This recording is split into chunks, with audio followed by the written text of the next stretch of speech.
Hey, didn't see you there. I just got this out of my truck and I would like to talk to you guys about something that's very needed for these water heaters. What we have here is an anode rod that is installed mainly in this area right here. So what does an anode rod do? A lot of people call them sacrificial lambs because what they do, instead of eating out the tank, they're eating out the anode rod itself. As you can see, the condition of this anode rod is about at 70% usage. We usually replace them once they reach a certain amount of 20% destruction.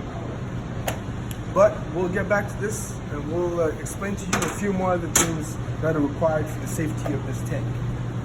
What we have here, as you can see, is a non-scalding device, also known as a mixing valve. And what does that do, you ask? It controls the temperature around the house. As you can see, there's water coming in from the hot side, water coming in from the cold side, and what it does, it's mixing the temperatures in the house so that nobody in the house can get scalded in their hands or any areas as fit. So now that we've got that in order, we're going to explain the startup of the water heater. So we'll take a close up here.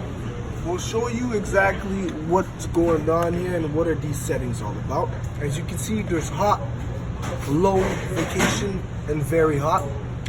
These are mainly to adjust the temperature in your household. Also that there's a new vacation setting implemented on these bad boys, and what it does, it's pretty much if you go away to 2-3 weeks, we suggest to not shut off the tank, because if you shut off the tank, there's a lot of bacteria that can build up and end up destroying the tank. As you can see, this is what happens when you don't shut off the tank properly.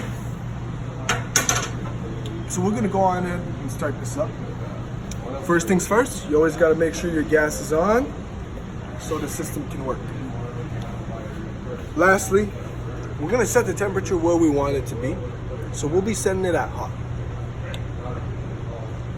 Hot, as said before, is regular temperature for household, so we're gonna keep it at that location and we're gonna just put the switch on.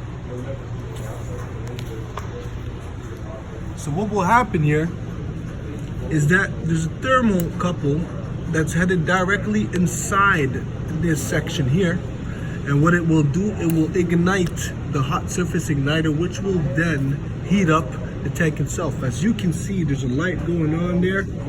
It's lighting up a bit, and what it's doing, it's trying to get the gas to the system, and boom, it's light up from those thermocouples that are installed right inside the tank. As you can see, this is a perfect startup with no problems for a water heater. We suggest to keep your glasses always ready and make sure everything is safe before you start the appliance. Thank you.